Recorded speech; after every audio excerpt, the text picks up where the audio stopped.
Hello guys, before I start, if you watched the last video about Tom Aspinall, chances are you didn't.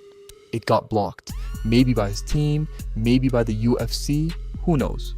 So yeah, I had to make this one from scratch. And trust me, this version is even sharper, louder, and way less forgiving. Tonight, we're breaking down one of the strangest moments in modern UFC. The night Tom Aspinall, Britain's polite destroyer, looked straight at the doctor and said the words no fighter should ever say, "I can't see."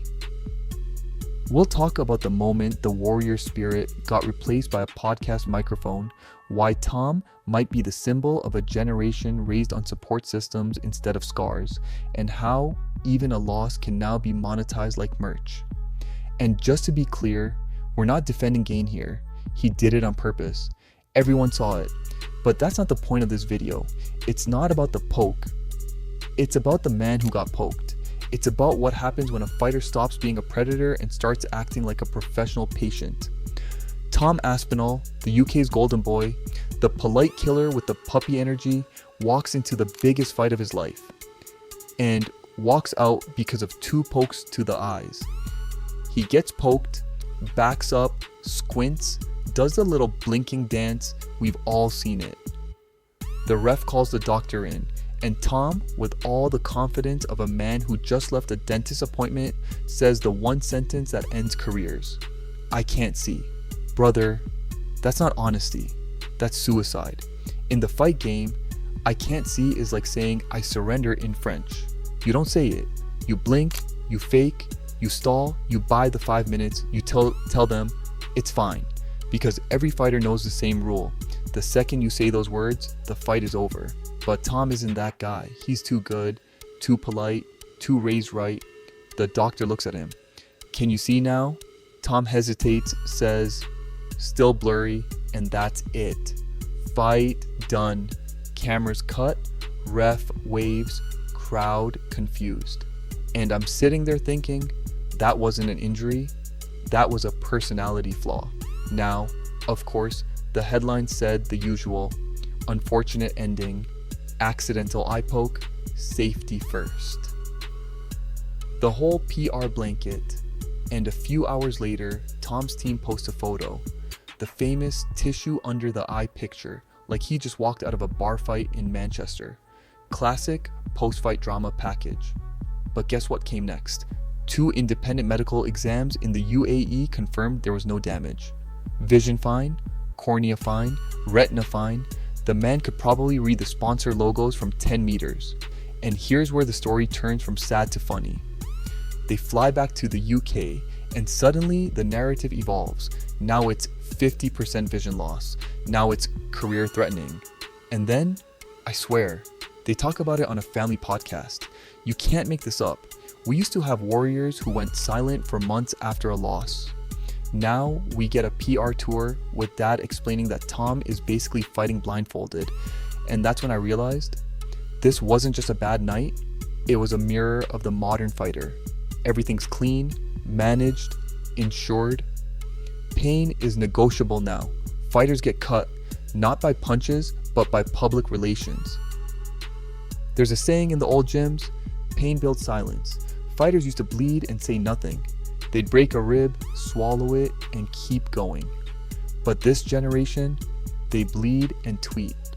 Tom Aspinall is the perfect product of that evolution. Strong, skilled, well-spoken, and wrapped in bubble wrap. He's not a bad fighter, he's just a modern one. Built in comfort, trained in safety, raised in an era where mental health coaches sit closer to the ring than cutmen. When you look at Tom, you don't see a monster.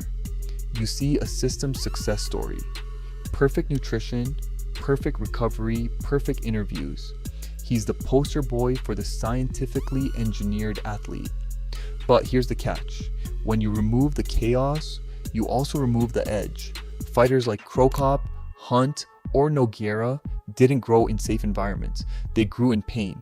Krokop once got knocked out cold on Saturday and ran 10 kilometers the next morning because that's how you reset the brain back then. Through work, not through therapy. Those guys didn't talk about mental balance. They built it through punishment. Tom, on the other hand, grew up in the Netflix era of MMA, where everyone has a sponsor, a podcast, and a cryogenic chamber. The new fighter's version of toughness is how well they can describe their emotions after a loss. Everything's polished. Every setback has a hashtag. There's no shame anymore, just PR strategy. And it shows. The moment things slip, you can almost see the software glitch. Like an AI fighter trained on data, but not on disaster. When the chaos comes, the body knows what to do, but the mind stalls.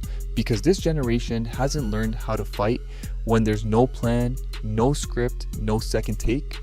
It's not just Tom. He's the most visible symptom. Look around the roster. Every second fighter is documenting their recovery, thanking their team, focusing on mental health. I get it. You need balance. But balance doesn't win you wars. Obsession does, and obsession doesn't live in comfort. Old school fighters didn't chase perfect lives. They chased violence. They were half mad, half hungry. They didn't call themselves athletes. They were men trying to prove something primal. Now we have mindfulness, nutritionists, and fighters talking about self-love between training camps. No wonder the chaos eats them alive when the fight stops being fun. If you want to understand Tom Aspinall, forget the muscles and knockouts. Start with the psychology. The guy isn't just a fighter, he's a son first. Everything about him, the way he talks, trains, reacts, screams family product. And I don't mean that as an insult, it's just, you can feel it. Every time Tom steps into the cage, it looks less like a man going to war and more like a kid trying not to disappoint his dad. His father, Andy Aspinall, is always there, in the gym, in interviews, on podcasts. Proud, calm, articulate, the kind of dad every fighter wishes they had.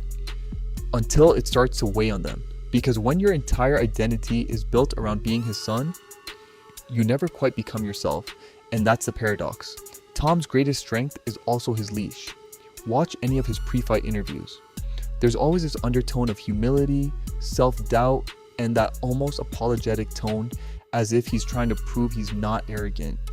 He talks about being scared, about anxiety, about how fighting terrifies him, and people love it because it's human. But you know who never said that? The killers. The guys who walked in knowing fear is there, but refusing to name it. Tom names it out loud. He humanizes it, makes it part of his brand. He's the kind of fighter who will check on his opponent before celebrating. The kind of man who apologizes after ground and pound. That's beautiful for humanity. Tragic for fighting. I'm not saying he should be a monster, but fighting isn't therapy, it's theater. And in that theater, you need madness. The problem with Tom isn't talent, it's upbringing. He was raised too well. Every time he gets hurt, he doesn't go savage, he goes thoughtful. He analyzes instead of attacking. He explains instead of exploding, and that's not how killers are born. You can feel the father-son energy even in defeat. After the eye poke mess, it wasn't Tom giving interviews alone, it was them. Andy sitting there, calmly explaining, rationalizing, protecting. It looked less like a post-fight recap and more like a family meeting. And that's when it hit me. Tom Aspinall doesn't have a corner.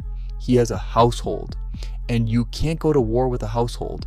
Not when the world expects you to bleed and you're too busy making sure your dad doesn't worry. In another era, that kind of bond would have built a legend. Discipline, respect, loyalty.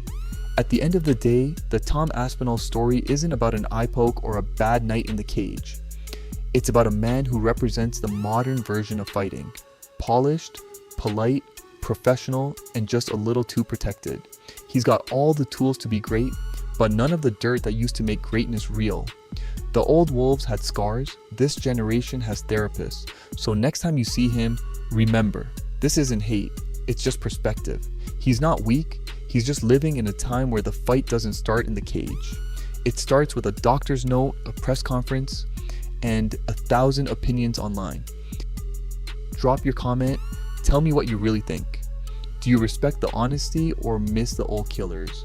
And yeah, subscribe to the channel because I'm not done yet. Next up, the video about Islam Makhachev and doping. That one's going to be fun.